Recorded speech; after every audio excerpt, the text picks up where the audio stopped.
Rajkot civil હોસ્પિટલમાં લિફ્ટમાં ફસાયા દર્દીઓ। ઇમરજન્સી વોર્ડની લિફ્ટ બંધ થતા દર્દીઓ ફસાયા। લિફ્ટ બંધ થતા દર્દીઓને અધવચ્ચે ઉતારી દેવામાં આવ્યા। ઇજાગ્રસ્ત અને અસ્વસ્થ દર્દીઓને સીડી ઉતરવી પડી। આ વિશે વધુ માહિતી આપવા આપણી સાથે જોડાઈ ચૂક્યા છે અમારા સંવાદદાતા પરાક્રમસિંહ જાડેજા।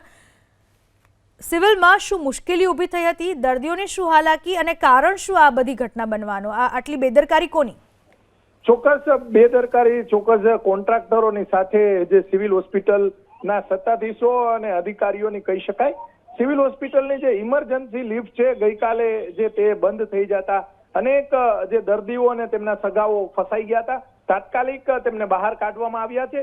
સ્થાનિક જે લોકો છે તેમના દ્વારા દર્દીના સગા દ્વારા વિડીયો આપવામાં આવ્યો છે અને વિડીયોમાં પણ જોઈ શકાય છે કે સિવિલ હોસ્પિટલની અંદર ફરીથી ભયંકર બેદરકારી જોવા મળી રહી છે અને વારંવાર લિફ્ટો બંધ થઈ જતી હોવાના કારણે સ્થાનિક લોકો પરેશાન થતા હોય છે। દર્દીઓ સૌરાષ્ટ્રભરમાંથી સિવિલ હોસ્પિટલમાં આવે છે